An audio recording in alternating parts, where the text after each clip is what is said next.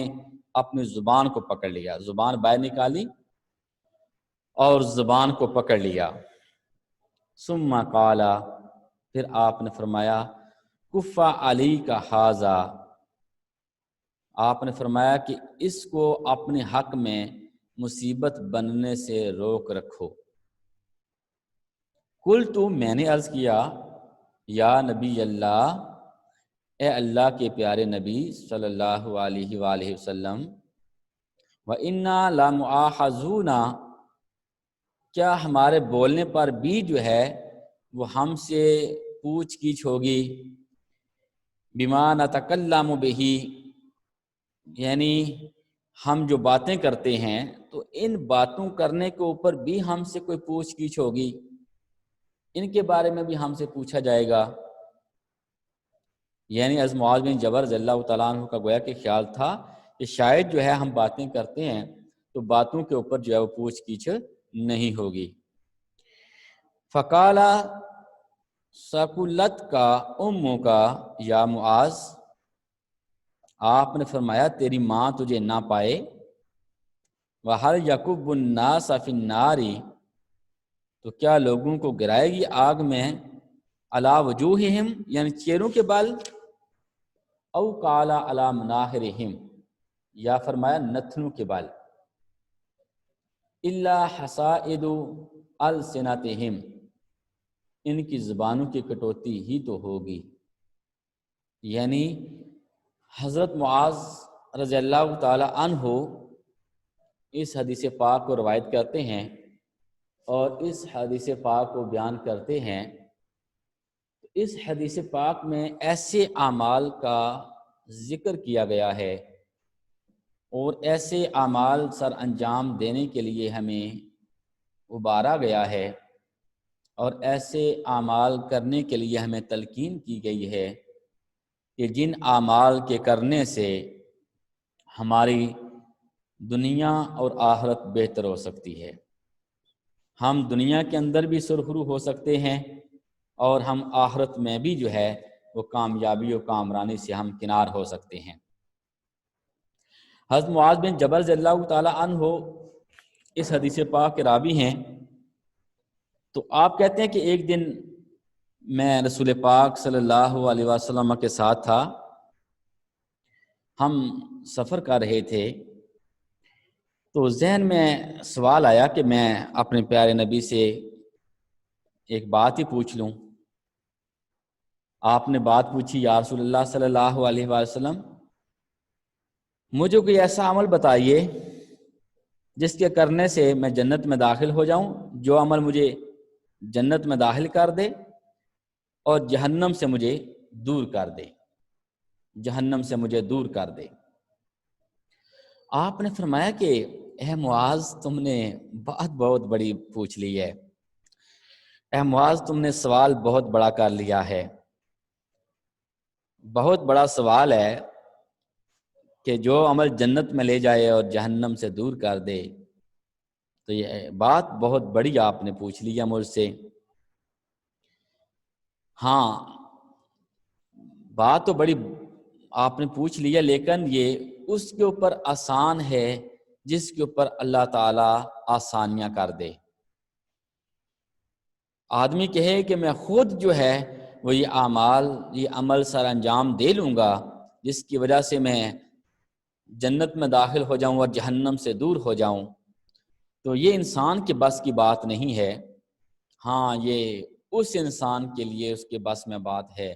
جس کے اوپر اللہ تعالیٰ آسانی کر دے۔ اس لیے جب بھی کوئی کام کریں تو ہمیں یہی کہنا چاہیے، وما توفیقی الا باللہ، یعنی مجھے توفیق نہیں ہے مگر اللہ تعالیٰ اگر طاقت اور توفیق عطا فرما دے۔ یعنی اللہ تعالیٰ ہی کی قدرت اور توفیق سے جو ہے یہ میں کام سر انجام دے سکتا ہوں۔ کسی بھی کام کا آغاز کریں تو اللہ تعالیٰ کے اوپر بھروسہ اور یقین محکم ہونا چاہیے۔ اللہ تعالیٰ کا نام لے کے شروع کریں، کسی کام کا آغاز کریں، بسم اللہ پڑھ کے کسی کام کو شروع کریں، اللہ تعالیٰ اس کام کے اندر برکتیں ڈالتا ہے۔ اعوذ باللہ من الشیطان الرجیم پڑھ لیں، اور کوئی بھی کام آپ نے کرنا ہے تو انشاءاللہ کہہ دیں کہ انشاءاللہ اگر اللہ نے چاہا، اگر اللہ نے چاہا، اس چیز کو ضرور شامل کر لیا کریں۔ یعنی ایسا نہیں کہ میں جناب یہ کام میں ضرور کر دوں گا، ایسا کام ضرور ہو جائے گا، یعنی اپنی ایبلٹی کے اوپر، اپنی قابلیت کے اوپر، اپنی محنت کے اوپر ہی جو ہے وہ بندہ یقین کر لے اور اسی کے اوپر نازاں اور غرور اور گھمنڈ کر کے نہیں، اللہ کو کبھی نہیں بھولنا چاہیے۔ اللہ تعالیٰ کو ہمیشہ یاد رکھنا چاہیے، اس کی مدد اور اس کی نصرت جو ہے وہ اگر ہمارے شامل حال ہوگی تو ہم اعمال کو سر انجام دے سکیں گے، اور جو ہے اللہ تعالیٰ کی اگر مدد اور نصرت شامل حال نہیں ہوگی تو انسان ناکامیوں کی طرف چلا جاتا ہے اور پستی کی طرف چلا جاتا ہے۔ حضور نے بھی بیان فرمایا کہ ہاں یہ کام تو بڑے مشکل ہیں، لیکن جن کے اوپر اللہ آسانیاں کر دے گا ان کے لیے کوئی مشکل نہیں ہے۔ تو آپ نے فرمایا کہ تم عبادت کس کی کرو؟ تعبد اللہ لا تشرک بہ شیئا، عبادت صرف اور صرف اللہ کی تم نے کرنی ہے، اس کے علاوہ تم نے کسی کی عبادت نہیں کرنی، اس کے ساتھ کسی کو شریک نہیں ٹھہرانا۔ شرک جو ہے، شرک کا لغوی مطلب ہوتا ہے حصہ داری اور سانجھے پن کے، یعنی اللہ تعالیٰ کے برابر کسی کو سمجھنا، اللہ تعالیٰ ہی کی طرح کسی کو قدرتوں کا مالک سمجھنا، کہ اگر کوئی نہ بھی چاہے تو اللہ پھر بھی جو ہے وہ کوئی چیز اللہ تعالیٰ کے علاوہ کوئی اور بھی دے سکتا ہے، جو شرک ہوگا۔ تو اللہ تعالیٰ فرماتے ہیں ان الشرک لظلم عظیم، بے شک شرک جو ہے یہ سب سے بڑا ظلم ہے، اور اللہ تعالیٰ سارے گناہوں کو بخش دے گا لیکن شرک کو معاف نہیں کرے گا۔ انما المشرکون نجس، بے شک جو مشرک ہیں، جو شرک کرنے والے ہیں وہ پلید ہیں، یعنی اللہ تعالیٰ کے ساتھ کسی کو شریک ٹھہرانا، اللہ تعالیٰ کے برابر کسی کو سمجھنا تو یہ شرک ہے، اور شرک کبھی معاف نہیں ہوگا۔ اس لیے ہمیں کوشش کرنی چاہیے کہ ہم جب بھی کسی مزار پہ جائیں، کسی دربار پہ جائیں، کسی اللہ کے نیک بندے کے پاس جائیں تو ہمیں یہی کہنا چاہیے مزار پہ جا کے، الہ العالمین اپنے نیک بندوں کے طفیل میری اس مشکل کو آسان فرما، اور اللہ تعالیٰ ہی ساری مشکلوں کو آسان فرمانے والا ہے۔ ہاں کسی کا وسیلہ آپ دے لیں یا کسی سے آپ دعا کروا لیں کہ وہ اللہ سے دعا کرے کہ میں تو گناہ گار ہوں، میں تو بدکار ہوں، میں تو فاسق و فجار ہوں، ہاں یہ اللہ کے نیک بندے ہیں تو میرے حق میں دعا فرما دیں۔ تو یہ دعا فرمانا، دعا کروانا، یہ ایک الگ جو ہے وہ ٹاپک ہے، اس کے اوپر تو شرک کا وہ مذائقہ نہیں ہے، اور شرک جو ہے وہ لاگو نہیں ہوتا۔ وَتُقِیمُ الصَّلَاۃ، نماز قائم کرنا۔ نماز جو ہے یہ ہم پہلے بھی اس کی فضیلت اور اہمیت پڑھ چکے ہیں کہ نماز ایک اسلام کا ایسا رکن ہے کہ جس کو سر انجام دینا ہمارے لیے لازم اور ضروری ہے۔ اول ما سئل عن الصلاۃ، قیامت کے دن جو سب سے پہلے پوچھ گچھ ہوگی وہ ہم سے نماز کے متعلق ہوگی۔ اور زکوٰۃ صاحب نصاب لوگوں پر جن کے پاس سونا چاندی یا اس کے برابر رقم پڑی ہوئی ہے تو ان کے اوپر لازم ہے کہ 2.5% کے حساب سے پورا سال گزرنے کے بعد وہ اپنا مال جو ہے وہ غریبوں، مسکینوں، فقیروں، جو مصارفین زکوٰۃ ہیں ان کو وہ ادا کرے۔ وَتَصُومُ رمضان، اور رمضان کے روزے رکھنا۔ رمضان کے روزے کیوں رکھے جاتے ہیں؟ اللہ تعالیٰ فرماتے ہیں کہ اے ایمان والو، تم پر روزے فرض کیے گئے ہیں جس طرح تم سے پہلے لوگوں پر فرض کیے گئے تھے، لعلکم تتقون، تاکہ تم متقی و پرہیزگار ہو جاؤ۔ یعنی روزوں کی فرضیت کا مطلب کیا ہے، مقصد کیا ہے کہ انسان کے اندر تقوی آ جائے، انسان کے اندر پرہیزگاری آ جائے، انسان کے اندر جو ہے اللہ کا خوف پیدا ہو جائے اور اللہ تعالیٰ کی حاضر اور ہر جگہ پہ موجود اور عالم الغیب و شہادہ ہونے کا یقین ہو جائے۔ بیت اللہ شریف کا حج ادا کرنا بھی صاحب استطاعت لوگوں پہ فرض ہے۔ اب حج کیا ہے، حج کی ادائیگی کیا ہے، وہ بھی سراسر جو ہے وہ اللہ تعالیٰ کے نیک بندوں کی جو نشانیاں ہیں، جو ان کی سنتیں ہیں، ان کو پورا کرنا ہے۔ کہ کہیں حضرت ابراہیم خلیل اللہ نے شیطان کو پتھر مارا تو حکم ہے کہ آپ امنا کے مقام پہ جا کے شیطان کو پتھر ماریں، یعنی اگر صفا اور مروہ پہاڑی کے درمیان مائی حاجرہ سلام اللہ علیہا نے 7 چکر لگائے ہیں تو حکم ہے کہ آپ جا کے 7 چکر لگائیں۔ تو حج جو ہے یہ بھی اللہ تعالیٰ کے نیک بندوں کی وہ جو اعمال جو انہوں نے عمل کیے تھے، افعال جو ہیں ان کے کام جو انہوں نے سر انجام دیے تھے، ان کو دہرانے کا نام حج کہلاتا ہے۔ ثم قال لا ادلک علی ابواب الخیر، پھر آپ نے کہا کہ میں تمہیں جو ہے وہ خیر کے دروازوں کے بارے میں اطلاع نہ دوں؟ آپ نے فرمایا روزہ کیا ہے؟ ڈال ہے۔ صدقہ جو ہے نا یہ گناہوں کو اس طرح معاف کر دیتا ہے جس طرح پانی آگ کو بجھا دیتا ہے۔ صدقہ ادا کرنے سے انسان کے گناہ معاف ہوتے ہیں، صدقہ ادا کرنے سے انسان کے مال میں برکت ڈال دی جاتی ہے، انسان کے مال میں اضافہ ہوتا ہے، اور صدقہ ادا کرنے سے انسان تکلیفوں، مصیبتوں، پریشانیوں، آفات اور بلاؤں سے محفوظ اور معمون ہو جاتا ہے۔ اور جو تہجد کی نماز ہے، جو رات کی نماز ہے، صبح اٹھ کے نماز ادا پڑھی جاتی ہے، ادا کی جاتی ہے، اس کی بہت زیادہ فضیلت اور اہمیت ہے، کیونکہ اس وقت اللہ کی رحمت جو ہے وہ جوش میں آئی ہوتی ہے، اور اللہ تعالیٰ کی رحمت آوازیں لگا رہی ہوتی ہے، حل من سائل، ہے کوئی مجھ سے مانگنے والا، ہے کوئی مجھ سے مانگنے والا، حل من تائب، ہے کوئی توبہ کرنے والا گناہوں سے، تو آئے میری بارگاہ میں سوال کرے، میں اس کو عطا کروں گا۔ ہے کوئی اپنے گناہوں سے معافی کا ہستگار، اپنے گناہوں کی معافی مانگے، میں اس کے گناہوں کو بخش دوں گا۔ تو صبح کا وقت جو ہے وہ اللہ کی رحمت جوش میں ہوتی ہے، اور انسان اللہ کی بارگاہ میں جب حاضر ہوتا ہے تو اللہ تعالیٰ کی رحمت اس کو اپنے گلے سے لگا لیتی ہے۔ اور اس طریقے سے رسول اللہ صلی اللہ علیہ وسلم نے فرمایا نماز جو ہے یہ دین کا ستون ہے، نماز دین کا ستون ہے، اور جہاد جو ہے یہ اس کی چوٹی ہے، جہاد اس کی چوٹی ہے۔ تو ان چیزوں کو یعنی سر انجام دینے سے، نماز، روزہ، حج، زکوٰۃ اور جہاد ادا کرنے سے یعنی انسان کی زندگی بھی سنورتی ہے، انسان کی آخرت بھی بہتر ہوتی ہے۔